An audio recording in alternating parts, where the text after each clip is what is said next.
Asi ako'y yung Manipur Council asam na sinlang doon na ngasi ningon sa ko bagi Zaribon Matari Kalay Academy pagto ka dawri adugi kan na mayam sinlangi hojik ngahaklay daga ngahak matung dadi mayam lang na ba hawrani ningol sing si ichen sing hojik kan na mayam sinlang na ri si selfie point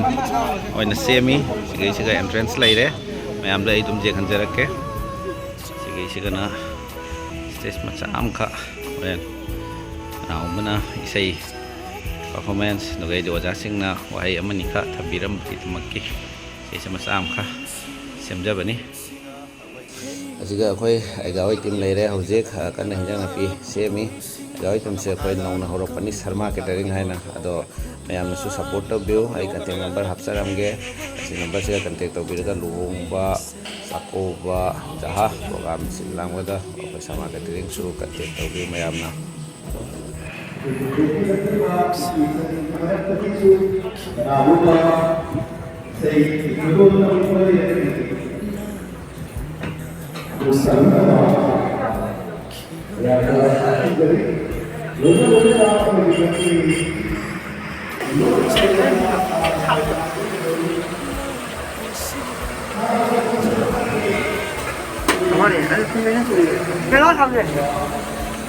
Oi.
Laham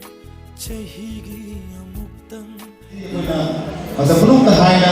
ꯃꯤꯄꯨꯝ ꯈꯨꯗꯤꯡꯃꯛꯅ ꯍꯥꯏꯅ ꯑꯗꯨꯝ ꯈꯪꯅꯔꯦ ꯑꯗꯨꯕꯨ ꯃꯁꯤ practical ꯑꯣꯏꯅ ꯀꯌꯥꯝ ꯇꯝꯅ ꯆꯠꯈꯤꯕꯒꯦ ꯍꯥꯏꯕ ꯄꯣꯠꯁꯤꯗꯤ ꯑꯩꯈꯣꯏꯅ ꯎꯕ ꯐꯪꯖꯗꯦ ꯍꯥꯏꯕꯗꯤ ꯑꯩꯈꯣꯏꯅ ꯑꯣꯔꯒꯅꯥꯏꯖꯦꯁꯟ ꯑꯃ ꯁꯦꯝꯃꯦ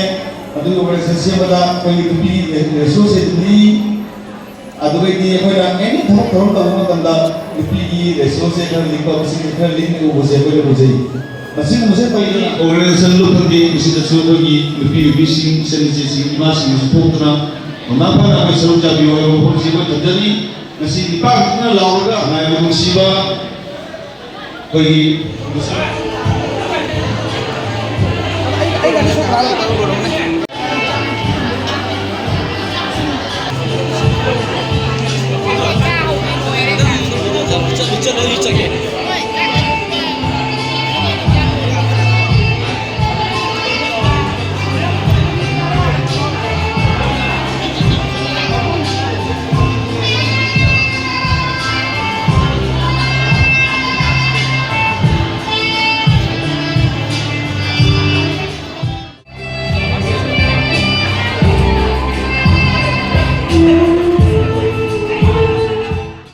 Ay, chia tang kìa. Chia cái gì cái ra cái máy đâu kìa.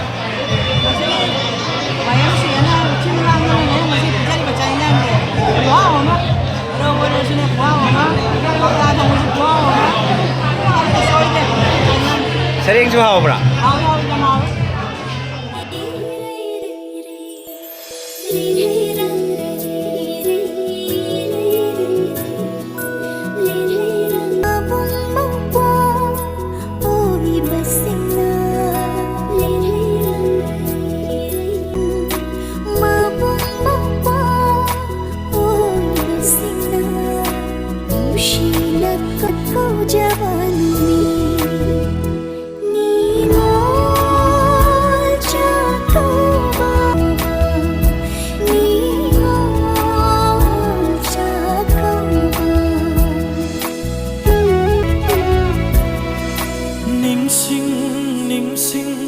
Hay câu ba mana khut lam tôi sinh hay câu ba mana khut lam tôi